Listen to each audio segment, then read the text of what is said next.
E se tudo for um sonho, qual sonho você está escolhendo sonhar? Ou seja, a gente está falando da realidade. Isso aqui, né? A nossa realidade atual é o nosso sonho, é o sonho que a gente está sonhando. E se a gente quiser mudar o nosso sonho, você quer mudar o seu sonho? Ou a sua realidade está de acordo com o seu sonho que você gostaria de realizar? Então, é sobre isso que fala Dom Miguel Ruiz no último capítulo, capítulo 7, O Novo Sonho, o céu na terra. Bom, gente, ele fala que assim, a gente está sonhando, né? Ou seja, isso me remete um pouco às leis herméticas, assim, sabe? Uma coisa de tudo que acontece aqui, o universo é um sonho do todo, né? Então, toda essa realidade que a gente vê hoje, que a gente percebe com os nossos olhos, que a gente sente com o nosso toque e com o nosso cheiro, tudo isso é um sonho do todo, um sonho do Criador, um sonho de Deus. E se for, pode ser, eu acredito, mas a questão é, o que que a gente está escolhendo sonhar esse sonho? Na verdade, a gente sonha o sonho do universo, o sonho de todas as pessoas, do inconsciente coletivo, né? De todas as crenças que a gente tem na sociedade, que foram sendo repassadas de pai para filho, de professores para alunos, de padres para seguidores. Então, toda a influência do externo está também sobre cada um de nós. Só que a gente tem a escolha de mudar isso, de mudar a nossa realidade através da mudança das nossas crenças, né? Do que a gente acredita, do que a gente foi acreditando, sem nem ao menos aquilo ali ser uma verdade. Bom, o livro todo falamos sobre isso, sobre buscar essa liberdade através de cultivar novos compromissos, né? Então ele traz os 4 compromissos, que são ser impecável com a própria palavra, não levar nada para o lado pessoal, não tirar conclusões, dar o melhor de si, né? Então a gente tem compromissos firmados ali com o nosso sistema de crenças, com o nosso juiz interno, que ele falou muito, com a nossa vítima interna. Ele diz muito aqui nesse último capítulo que a gente está viciado nisso, né? Depois eu vou ler um trechinho sobre isso. Então a gente precisa se libertar, né? A gente precisa se libertar disso tudo para a gente ser mais autêntico, para a gente viver o nosso sonho. Ele fala: você pode escolher sonhar o céu, você pode, a partir da sua imaginação, sempre criar um sonho novo, né? E a partir disso você vai criando uma nova realidade para sua vida. E aí, quando a gente fala sobre isso, ele não fala aqui, mas a gente pode pegar essa questão da vibração, da lei da atração, né? O quanto que a gente atrai aquilo que a gente emana e o quanto que a gente acredita lá no nosso subconsciente, no inconsciente, vai criando a nossa realidade, já que tudo vibra, né? Já que e aí a gente pega as leis herméticas, estudos sobre o universo para caracterizar um pouco mais isso que ele fala aqui. Ele fala muito sobre o amor nesse trecho, nesse capítulo. Ele fala que a gente tem a permissão para ser feliz e aproveitar a nossa vida, sem medo do julgamento, sem medo de expressar os nossos sonhos, sem julgar as pessoas, sem ser julgado por elas. Então imagine isso, né? Imagina essa realidade. Sem medo de amar e ser amado, se amando do jeito que é, sabendo que é perfeito assim como é. Então, até as nossas sombras, né, os aspectos nossos que a gente não acha legal, que a gente não gosta, que a gente julga. Isso também é perfeito para a nossa evolução, tá? Em essência, a gente é perfeito, né? Mas temos um ego, temos a sombra. E eu, também, às vezes, eu reflito que, por exemplo, imagina que você é uma pessoa impaciente. Essa impaciência que você tem é uma energia que está num polo. Se você coloca para outro polo, né, ela pode te trazer coragem, né? Então, ela pode estar no negativo, é a mesma coisa, mas pode estar no negativo e pode estar no positivo.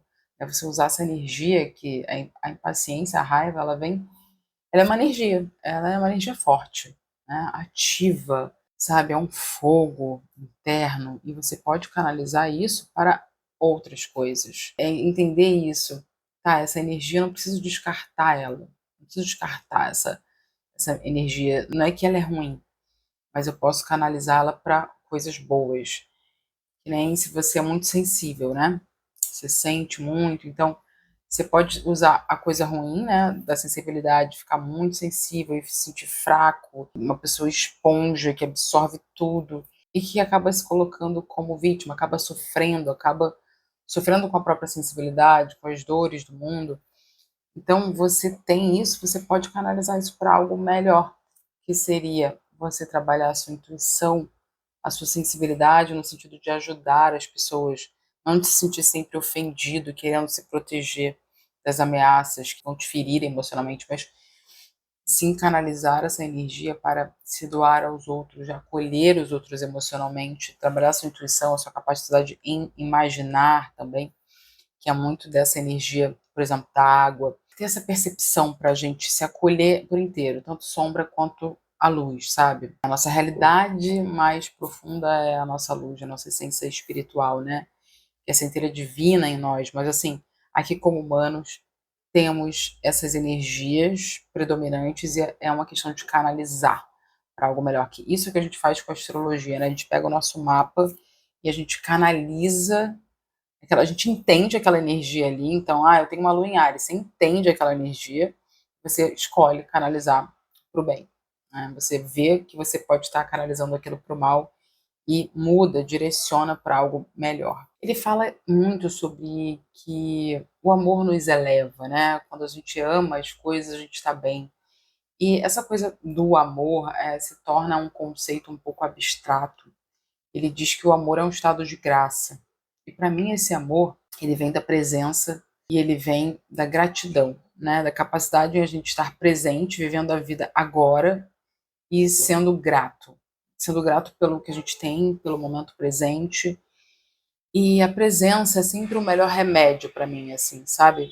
Vamos dizer, é a cura para todos os males. Seja você uma pessoa ansiosa, seja você uma pessoa preguiçosa, depressiva, raivosa. A presença, ela é sempre boa, ela é sempre pura, ela é sempre a melhor coisa a gente acessar, porque é o espírito em ação ali, né? A gente traz o espírito para as nossas ações e a gente vai emanando essas virtudes através dessa prática. As virtudes que estão relacionadas ao espírito e as virtudes que nos elevam, que trazem esse estado de graça, porque a paz, o bem-estar, o contentamento só são possíveis de serem vividos, vivenciados através da presença. Então é sempre agora, né? Nunca é em outro tempo. Quando a gente não está presente, a gente não é capaz de fazer isso. Hoje eu estava na praia e comecei a me distrair. Às vezes a gente fica pensando, né, criando. Hoje em dia, essas coisas de criar projetos e pensar em conteúdos e tal, às vezes eu queria ficar imersa nisso e eu acabo saindo do agora. Então, há um momento para fazer isso, essas criações, você anota, cria um momento para isso, depois você vive presente. Porque é horrível, assim, a sensação ruim de estar num lugar e não estar presente. É como se estivesse meio em estado de zumbi. Se você, a gente reparar, é um estado de zumbi. Hoje, por exemplo, também a Lua estava em Gêmeos, que traz uma dispersão, muita energia pisciana, então eu estava muito dispersa. E quando a gente está com a mente em outras coisas, a gente se dispersa, né? A gente perde a vida. Então a gente fica avoado, fica esquecido, não faz as coisas com qualidade, com a qualidade que a gente poderia fazer. Estou aqui complementando porque ele não fala sobre essa questão da presença, mas é um complemento, é uma mais que eu trago aqui para finalizar esse livro, né? O quanto que, assim, na minha vida, o que eu mais ficou sempre, o que eu mais vejo que é a coisa mais importante é realmente esse estado de ir estar presente e muito de sentir o amor é a partir disso, é a partir do reconhecimento de tudo de bom que a vida tem. Né? Ele fala um pouco sobre esse reconhecimento. Ele fala também que se você olhar para a sua vida, você pode encontrar uma porção de desculpas para sofrer. Então, que é uma escolha, né, a gente sofrer. Eu sempre falo muito, isso eu aprendi com o budismo, né, que existe uma frase do Buda que ele fala que a dor é inevitável, o sofrimento é opcional. Porque realmente, né, momentos de dores, momentos dolorosos irão existir sempre, não tem como. A gente sente várias dores ao longo do dia mesmo, uma pequena dor de uma frustração, de algo que não foi como você gostaria, e uma grande dor, a dor da perda de alguém, a dor do luto. por exemplo, a dor do término de um relacionamento, seja ele como for. Então, pequenas e grandes dores sempre teremos, mas a questão é o quanto de importância e identidade a gente leva para essa dor, sabe? É importante acolher a nossa dor, mas sem intensificá-la, né? Sem julgar isso que está acontecendo, né?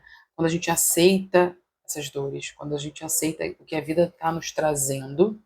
Outro dia eu estava assistindo um vídeo e a pessoa falou: pensa num jogo de cartas. Então você recebe umas cartas para o seu jogo e você não tem como mudar aquilo ali, né? Que você recebeu, mas você pode fazer o seu melhor com aquele jogo.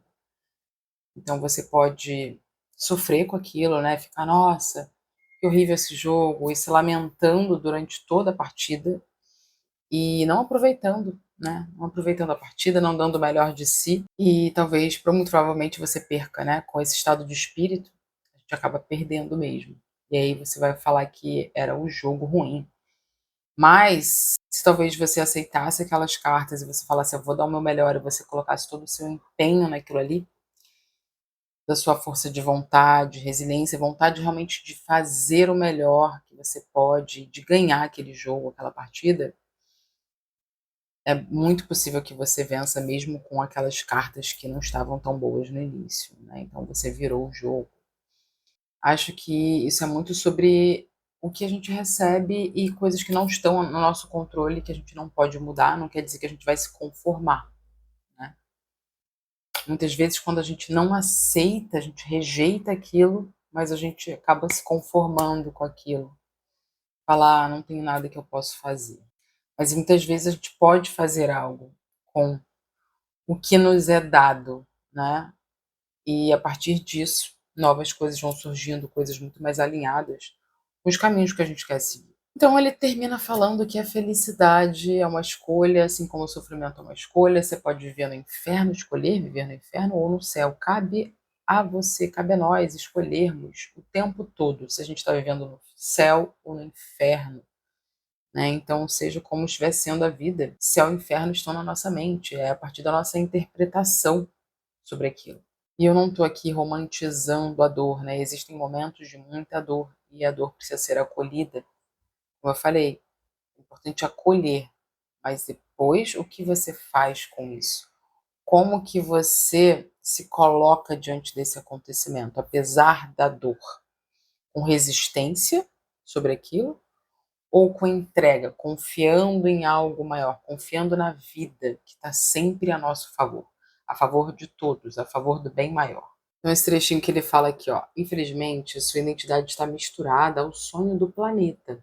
Todas as suas crenças e compromissos estão no nevoeiro. Você sente a presença dos parasitas e acredita ser você. E se torna difícil continuar. Libertar os parasitas e criar espaço interno para experimentar o amor. Você está viciado no juiz, na vítima. O sofrimento faz sentir-se seguro porque você o conhece muito bem. Então, na verdade, é confortável, tá? O sofrimento muitas vezes é confortável e ele nos traz uma identidade, é o ego, né? É o ego, gente. O ego que nos traz essa identidade, esse papel, sabe, do juiz, da vítima. A gente se identifica, pelo menos a gente tem um papel. É seguro, eu já sei como é esse estado, então eu não quero sair disso. Mesmo que seja para o melhor, a gente tem medo do desconhecido, mesmo que seja algo muito melhor. Então o novo nos traz medo, porque a gente tem que sair da zona de conforto, né? E é um processo árduo se libertar do ego, né? Escolher estar sempre atento para o que é o ego, o juiz dentro de mim, a vítima dentro de mim, o sistema de crenças que me limita dentro de mim. Quanto que eu posso transcender isso e praticar, né? Que é algo desafiador, realmente colocar isso em prática. Eu queria que vocês comentassem aqui o que vocês acharam desse Clube do Livro, dessa sequência de vídeos sobre os 4 compromissos de Dom Miguel Ruiz, esse livrinho fininho, mas muito, muito profundo, muito transformador, muito libertador se a gente colocar tudo isso aqui em prática, né? Então, se fez sentido para você esses resumos, não sei, você já leu esse livro ou realmente você está assistindo aqui pela primeira vez os vídeos e conhecendo mais sobre esse livro, me conta o que mais te marcou, o que fez com que você refletisse sobre a sua vida, se você vai trazer alguma mudança na sua vida, se você vai colocar em prática os 4 compromissos, tá? E é isso, obrigada por estarem aqui. Curtam esse vídeo para que ele chegue a mais pessoas. Se você é novo por aqui, se inscreva nesse canal. Eu sempre trarei vídeos sobre autoconhecimento, expansão da consciência, espiritualidade.